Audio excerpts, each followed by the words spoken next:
요즘 젊은 세대들의 결혼식장을 가보면 수레가 없는 결혼식을 하는 경우를 많이 보게 되어집니다. 예전에는 존경하는 스승님이나 그리고 목사님을 주례자로 모셔서 가정에게 꼭 필요한 새로 만들어지는 신혼 부부에게 꼭 필요한 말씀을 듣는 그런 경우가 많았는데, 요즘은 주례가 없는 그런 경우가 있기도 하고, 물론 시대가 바뀌고 문화가 바뀌어서 특별한 주례자를 모시지 않고 결혼식을 올리는 경우가 많이 있는 것 같습니다. 그래서 신랑이나 신부들의 아빠들이 주례를 하는 경우를 종종 많이 보게 되어집니다.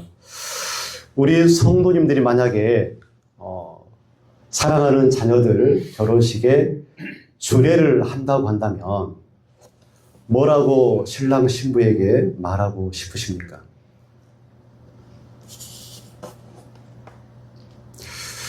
다들 그런 생각은 하고 사십니까? 혹시 그런 고민 해보셨습니까? 내 사랑하는 아들이, 딸이 가정을 이루고 이제 그 속에서 신랑이 되고 남편이 되고 아내가 되어서 가정을 이루고 살 텐데, 정말 필요한 말씀이 무엇일까? 딸아, 아들아, 너는 결혼 생활을 이렇게 해라. 꼭 말해주고 싶은 내용이 있을 줄로 압니다. 행복한 그리스도인의 가정을 위해서 남편에게, 아내에게 요구되어지는 것은 뭘까? 여러분 뭐라고 생각하십니까? 오늘 말씀은 아내는 남편에게 복종하라라고 말씀하시고, 그리고 교회가 그리스도께 복종해야 하듯이 그렇게 아내들은 남편에게 복종해야 된다라고 말씀하시고, 남편들은 아내를 사랑하라라고 그렇게 말씀합니다. 그리스도께서 교회를 사랑한 것 같이 남편들은 아내를 그렇게 사랑하라라고 말씀하죠. 아내는 남편에게 복종해야 합니다. 그 복종의 의미를 바울은 교회가 그리스도께 복종하듯이 그렇게 복종하라고 말씀하죠. 바울은 교회가 그리스도에게 어떤 복종을 했길래 아내들에게, 남편에게 이렇게 복종하라고 했을까요? 교회는 어떻게 그리스도에게 복종해야 되죠? 그 첫 번째로 교회는 그리스도를 교회의 머리로 인정하면서 복종했습니다. 그리스도는 교회의 무엇이죠? 예수 그리스도는 교회의 머리입니다. 머리는 방향을 결정하고 몸은 머리가 지시하는 대로 따라 움직이죠. 그러니까 교회는 자기의 뜻대로 움직이는 그런 공동체가 아니라 그리스도의 말씀을 따라서 움직이는 교회가, 그런 공동체가 바로 교회라는 것이죠. 초대교회는 핍박 가운데서도 사람의 명령보다는 하나님의 명령을 따라 준행했습니다. 사도행전 5장 29절에 보면 사도들은 사람보다 하나님께 순종하는 것이 마땅하다라고 말하는 것을 볼 수가 있습니다. 유대교의 최고 종교 재판 기관인 산헤드린 공의에서 너희가 예수 그리스도의 이름으로 복음을 증거하는 것을 멈춰라 라고 했을 때, 사도들은 인간의 권위가 하나님의 뜻을 거스릴 때 복음을 증거하는 것을 멈추지 않았던 이들이 바로 사도들입니다. 왜 멈추지 않았습니까? 땅끝까지 이르러서 내 증인이 되라는 예수님의 말씀에 대한 복종을 그들이 했기 때문에 그렇습니다. 즉, 교회의 복종은 내 생각보다 주님의 뜻을 우선시했기 때문에 거기서부터 시작이 된다라고 볼 수가 있는 것이죠. 이처럼 아내들은 머리인 남편에게 이렇게 복종하라라고 말씀하고 있는 것입니다. 두 번째로 교회는 그리스도를 사랑하기 때문에 복종해야 됩니다. 왜 복종해야 된다고요? 교회는 그리스도를 사랑하기 때문에 그 사랑으로 복종했습니다. 여러분, 억지 복종은 오래가지 못합니다. 교회의 복종은 그리스도에 대한 사랑에서부터 시작이 됩니다. 왜 그렇습니까? 그리스도께서 먼저 교회를 사랑하셨기 때문에 그렇습니다. 십자가에서 자신을 내어주신 그 사랑을 경험한 교회라고 한다면 그 사랑 앞에 자신을 내맡길 수 있어야 합니다. 그래서 교회의 복종은 노예적 복종이 아니라 사랑 안에서 자발적인 순종으로 이어질 수밖에 없는 것이죠. 교회는 예수 그리스도를 사랑함으로 순교의 자리에 이르기까지 복종했습니다. 예수 그리스도를 사랑함으로 홀로 산을 넘고 물을 건너 고통과 험난한 것들을 멀다 하지 않고 예수 그리스도를 향한 순종과 복종의 삶을 살았던 이들이 바로 교회고 제자들이었죠. 이처럼 남편을 향한 복종은 사랑에서부터 시작되어야 함을 비유로 오늘 우리에게 말씀하고 있는 것입니다. 세 번째로 교회는 고난 가운데서도 그리스도를 따르며 복종했습니다. 초대교회 성도들은 복음을 위해서 감옥에 갇히고 조롱받고 재산을 빼앗기는 그 가운데서도 그리스도를 버리지 않고 예수 그리스도를 따랐습니다. 왜 그렇습니까? 예수님이 우리의 구주 되시기 때문에 그렇습니다.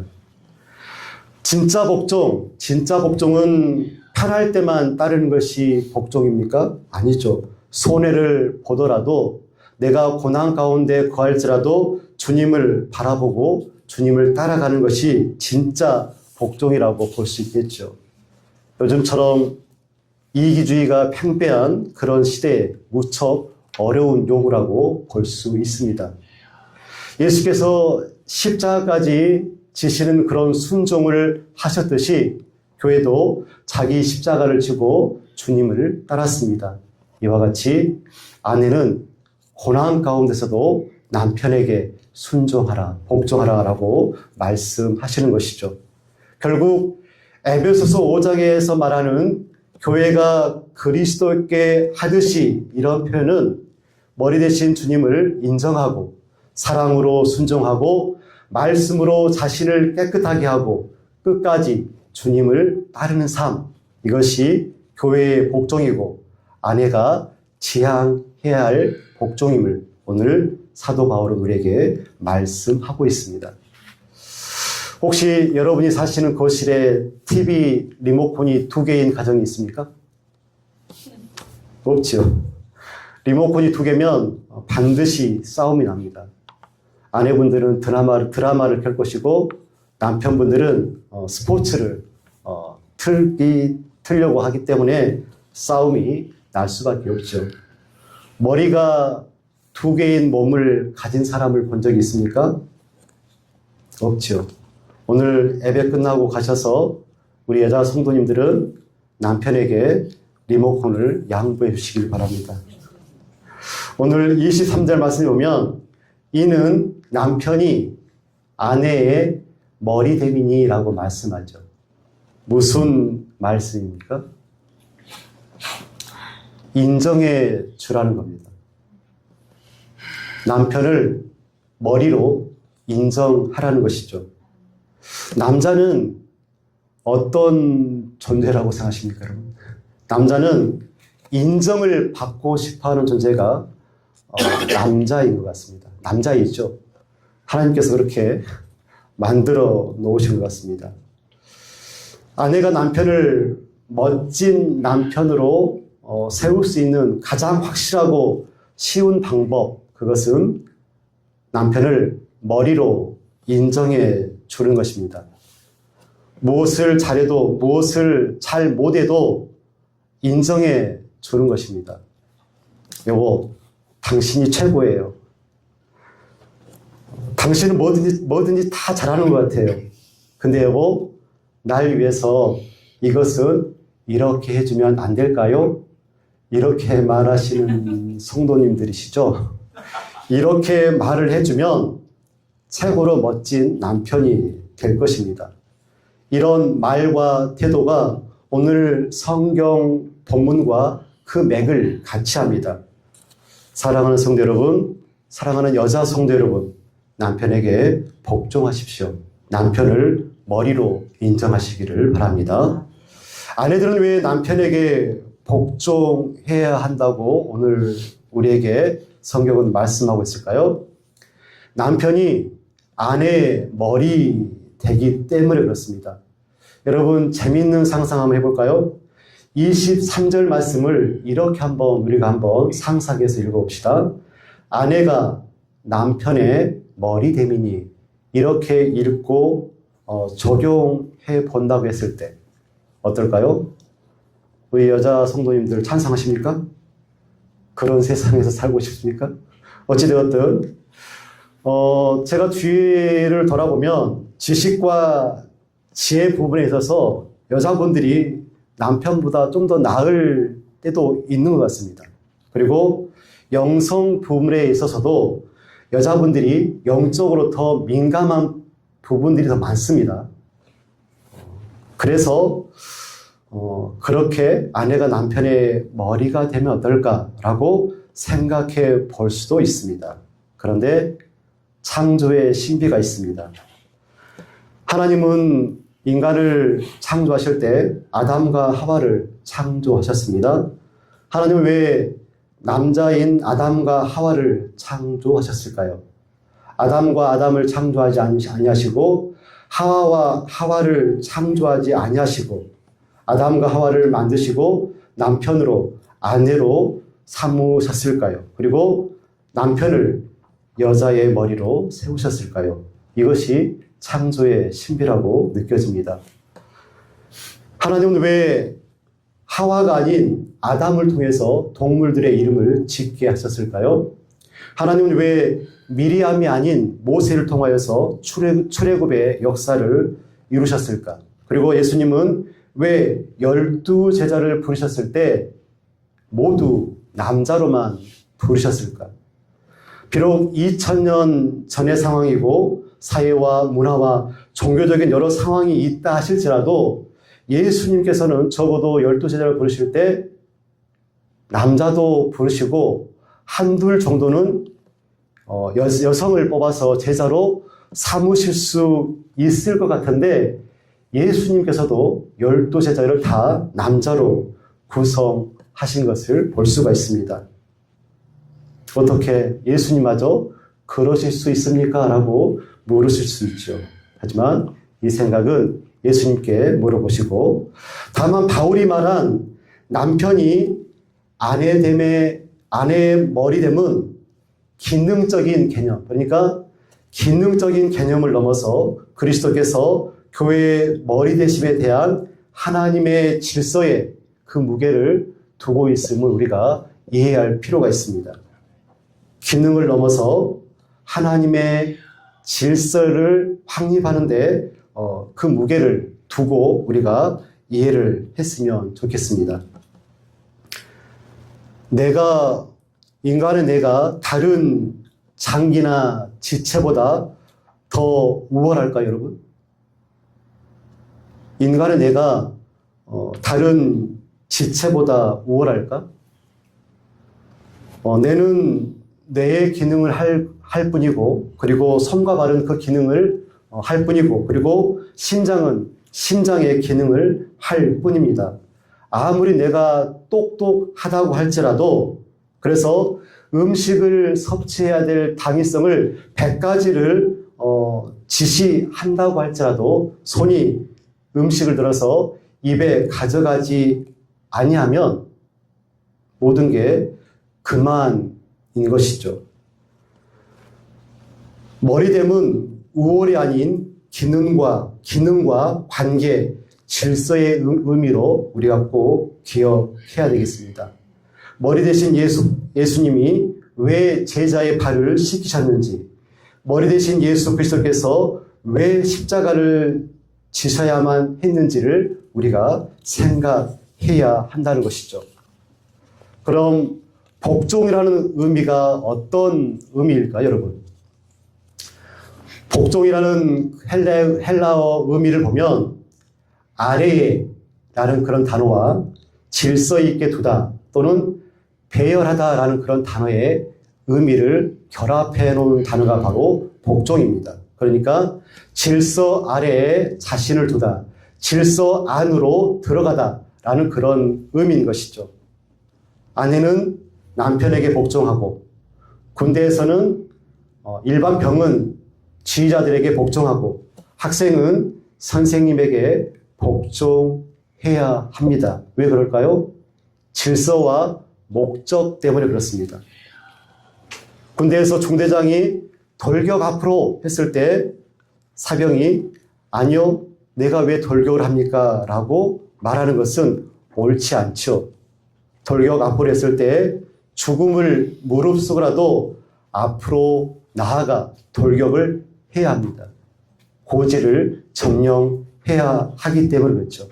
선생님이 내일까지 영어 단어 100개 외워와 라고 했을 때 그렇게 해야 됩니다. 학습의 성장을 위해서는 그렇게 선생님의 말씀에 복종을 해야 되죠. 아내가 남편에게 복종해야 하는 이유는 하나님이 세우신 질서와 사랑을 지키기 위해서 그렇습니다. 자녀가 부모에게 순종하고 공경하는 것 옳은 일이고, 그리고 그것이 하나님이 세우신 창조 질서이듯이 남편에게 복종하는 것은 하나님이 세우신 그 질서 안으로 들어간 것임을 우리가 기억했으면 좋겠습니다. 그 안에서, 복종 안에서 사랑을 지켜내고, 그리고 그리스도의 형상을 서로 이루어 가는 것이 복종의 목적이 되는 것이겠죠. 이것이 가정에서, 아내에게서, 남편에게서 이루어져야 함을 오늘 우리가 꼭 기억했으면 좋겠습니다. 두 번째 주제, 남편은 아내를 사랑해야 합니다. 사랑하되 어떻게 사랑해야 합니까? 그리스도께서 교회를 사랑하듯이 그렇게 아내를 사랑해야 합니다. 아주 명확하죠. 예수님의 사랑은 뭐로 우리가 정의할 수 있을까요? 사랑과 겸손으로 예수님의 사랑을 그렇게 정의할 수도 있겠습니다. 높은 곳에서 낮은 곳으로 오신 사랑이고 스승이지만 모든 통념을 깨치고 제자들의 더러운 발을 씻기신 사랑이 예수님의 사랑이죠. 더 나아가 최종적으로 십자가를 지신 사랑이 바로 예수님의 사랑입니다. 여러분, 십자가가 어떤 것입니까? 수치와 모욕, 상상을 초월한 고통이 바로 십자가죠. 예수 그리스도의 십자가 사랑, 그 사랑으로 아내를 사랑하라는 것 아주 명확하고 확실한 당부고 명령입니다. 아내가 남편에게 복종하면, 제 와이프가 저에게 복종하면 그렇게 사랑하겠습니다. 이렇게 남자들이 말한다면 맞습니까? 들립니까? 맞지 않죠. 이 말은 남편에게 당신이 돈을 많이 벌어오면, 그리고 당신이 존경스러운 사람이 되면 그때 복종하겠습니다와 비슷한 어투의 말이 되겠죠. 복종이 뭐라겠죠? 아래에 서는 것. 상황과 조건과 그 모든 것에 상관없이 아래에 서는 것이 복종이듯이, 진짜 복종은 조건 없이 사랑해야지만이 예수께서 베풀어 주신 사랑과 그 결을 같이 한다라고 볼 수가 있겠습니다. 그렇다면 구체적으로 어떻게 그리스도께서 교회를 사랑하셨을까요? 오늘 성경 본문은 어떻게 그리스도께서 교회를 사랑하셨다라고 말씀합니까? 남편은 어떻게 그리스도께서 교회를 사랑하신 것처럼 아내를 사랑해야 할까요? 26절과 27절 말씀을 같이 받들어 읽겠습니다. 시작. 이는 곧 물로 씻어 말씀으로 깨끗하게 하사 거룩하게 하시고 자기 앞에 영광스러운 교회로 세우사 티나 주름 잡힌 것이나 이런 것들이 없이 거룩하고 흠이 없게 하려 하심이라. 아멘. 오늘 말씀 좀 어려운데 26절과 27절 말씀을 세번역 성경으로 제가 읽어드리겠습니다. 그리스도께서 그렇게 하신 것은 교회를 물로 씻고 말씀으로 깨끗하게 하여서 거룩하게 하시려는 것이며 티나 주름이나 또 그와 같은 것들이 없이 아름다운 모습으로 교회를 자기 앞에 내세우려는 것이며 교회를 거룩하고 흠이 없게 하시려는 것입니다. 아멘. 25절 말씀에 그리스도께서 교회를 위하여 자신을 주신 이유, 예수께서 교회를 위하여 자신을 주신 이유, 단순히 감동적인 그런 사랑이 아니라 교회를 살리고 깨끗하게 하고 거룩하게 세우기 위해서 예수께서 교회를 사랑했다. 자신을 내어주는 사랑을 했다라고 우리에게 말씀하시죠. 죄 가운데 있던 교회를 씻기시고 말씀으로 새롭게 하시고 하나님 앞에 거룩한 존재로 세우시기 위해서 예수님은 십자가에 자신을 내어주셨습니다. 그러므로 남편의 사랑도 예수 그리스도의 사랑과 그 결을 같이 해야 합니다. 아내를 살리고 세워주고 더 아름답게 하고 하나님 앞에 함께 거룩하게 나아가게 하는 그런 사랑으로 남편들은 아내를 사랑해야 합니다. 다시 정의하면 아내를 향한 남편의 사랑의 목표, 거룩하게 세우고 아름다움으로 세우는 사랑을 하시기를 바랍니다. 아내를 향한 남편들의 사랑의 목표가 뭐라고요? 거룩하게 세우고 아름답게 세워져 가는 그런 아내가 되기 위해서, 아내를 그렇게 만들기 위해서 그런 사랑을 남편들이 해야 함을 오늘 우리에게 말씀합니다. 오늘 우리에게 주신 그런 하나님의 말씀을 들었습니다만 행함으로 나아가기가 참 어렵습니다. 남편을 머리로 삼고 머리로 인정하고 그리고 그렇게 복종하고 아래에 서는 것 참 어렵습니다. 그리고 예수께서 교회를 위하여서 자신을 내어준 것처럼 내 자신을 내어주며 내를 사랑하는 것 참 어렵습니다. 말씀을 들어도 늘 넘어지고 깨어지는 우리의 삶과 신앙이 될 때가 참 많습니다. 남편을 머리로 교회가 그리스도에게 복종하듯이 또 아내를 주께서 교회를 위하여 자신을 내어주신 것처럼 사랑하기 위해서, 그렇게 아내를 사랑하기 위해서 우리는 어떻게 해야 될까요? 실제적인 적용은 어디에 있을까요? 21절 말씀을 다 함께 읽겠습니다. 21절 말씀 시작. 그리스도를 경외함으로 피차 복종하라. 아멘. 우리 가정의 유일한 대안이고 행복한 가정을 위한 지침이고 그리고 내 신앙을 지키고 성장시킬 수 있는 방법이 뭐냐면 그리스도를 경외함으로 피차 복종하는 것입니다. 그리스도를 경외함. 여러분 경외라는 단어 참 어렵죠. 경외라는 단어 어떤 의미입니까? 경외라는 단어는 기본적으로 두려움이라는 감정을 기본적으로 하고 있습니다. 그런데 그리스도를 경외함, 이 의미는 단순히 두려워하는 그런 감정이 아니라 크고 높으시기 때문에 거룩한 두려움을 느끼는 것을 의미합니다. 그래서 존귀와 존경을 담는 것을 경외한다라고 우리가 볼 수가 있겠죠.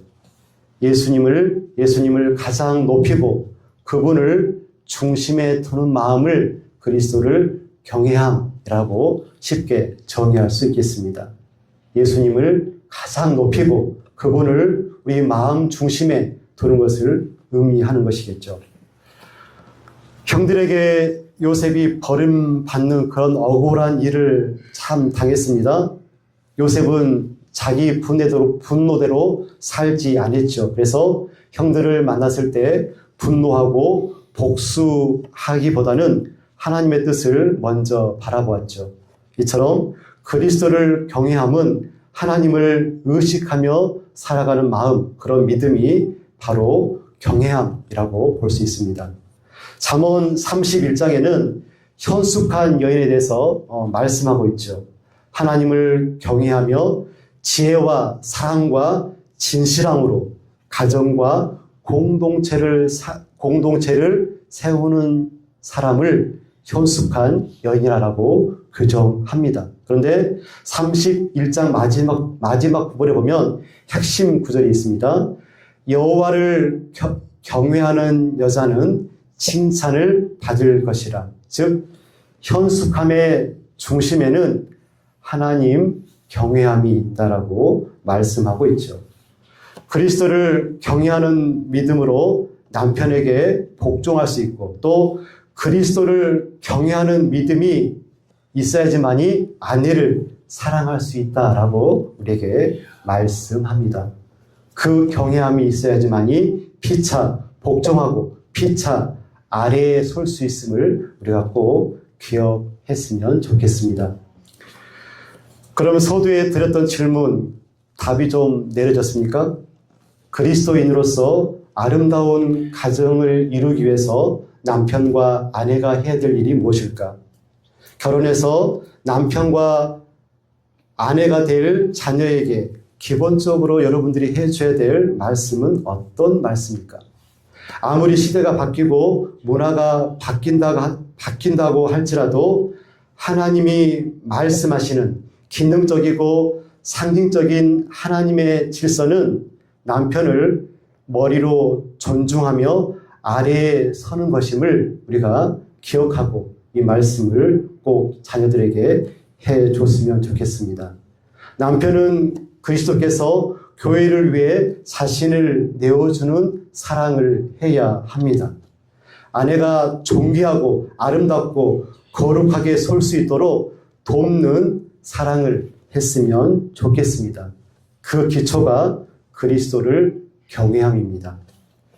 행복한 교회는 그리스도를 경외함으로 존경과 사랑이 가득한 행복한 그 가정들이 서로 연대하는 교회가 행복한 교회가 아닐까 생각해 봅니다. 예수 그리스도를 통한 행복한 가정, 행복한 교회가 되시기를 간절히 축복하고 기원합니다. 기도하겠습니다. 사랑과 은혜가 풍성하신 아버지 하나님, 주의 사랑하시는 주의 백성들이 피차간 서로 복종할 수 있기를 기도드립니다.